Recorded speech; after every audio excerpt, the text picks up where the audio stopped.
Good morning. We just woke up for our first day in Glacier. We slept in the Flathead National Forest because with everything going on with COVID, most of the campgrounds in Glacier aren't even open yet, and the ones that are open are by reservation only, and all the reservations have been full for like, I honestly don't know how people got reservations because I was watching it like a hawk, and I saw one day they weren't open for reservations and the next day they were full.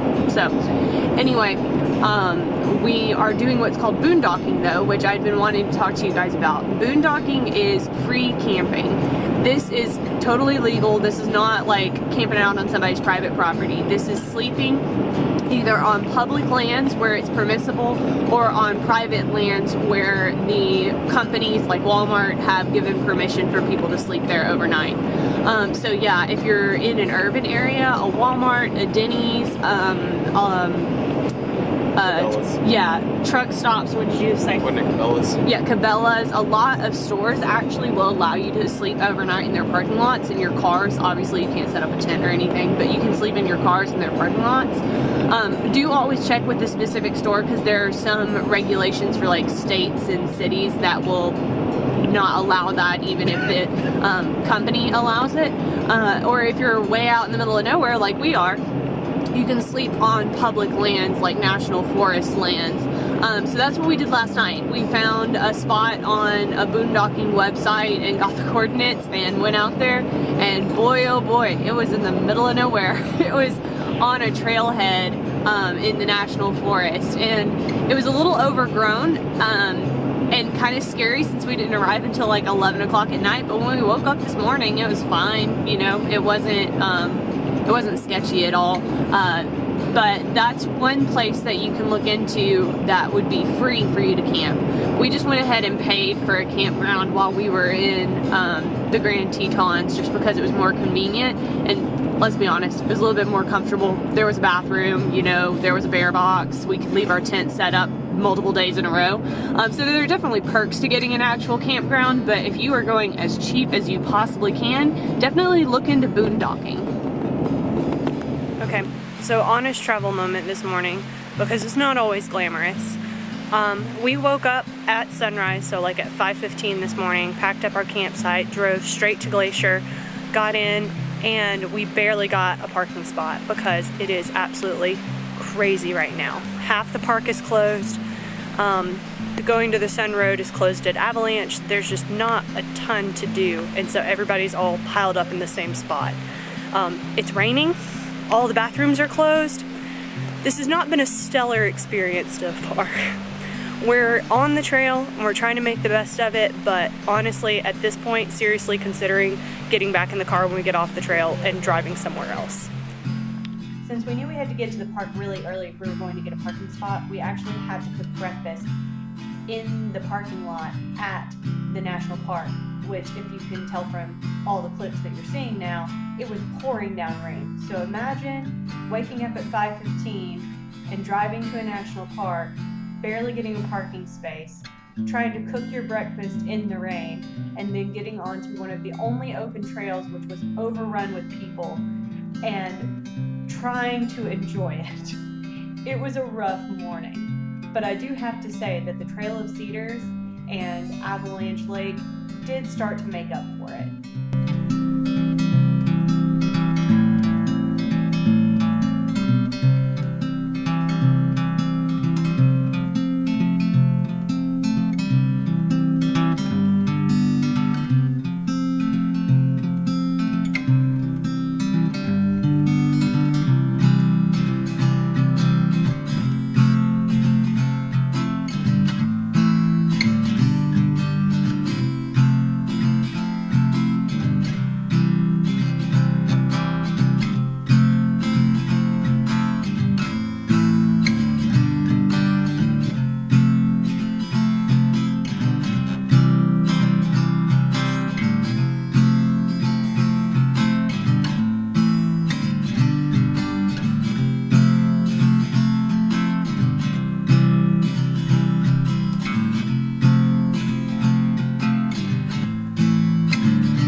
sneaking suspicion that this clip only exists because Jared thought that I was going to slip and fall running down the hill like that, and he wanted to make sure he caught it on video.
Last night we camped at a spot that I had found on a boondocker's website, and it was fine. It was at a trailhead, but it was really, really isolated. We were the only people there. It was a little bit unnerving just because bear country, you know, you'd rather have some people around you.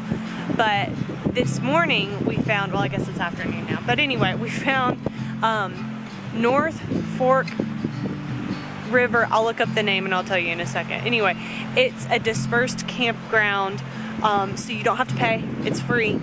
There's not many amenities. There is what looks like probably a pit toilet, so at least you've got a toilet, and there's other campers nearby, but not right next to you, so that's nice. Our view.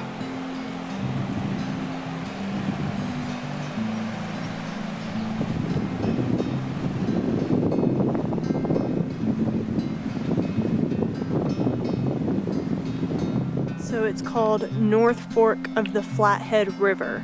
This is where we'll be camping for the next few days. It looks like, oops, sorry, wrong direction. At least for right now, the limit is 3 days, which is how long we're planning to stay. And it's just a really beautiful setting. Jared's over there finishing up cooking dinner,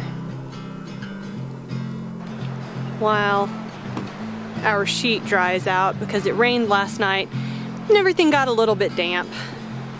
But we've got a pretty sweet setup on the river right here. We got our chairs set up and we're gonna have us some dinner. Traveling like this isn't always easy, but when you're traveling with the right person, it's not too hard to turn a bad day into a good memory.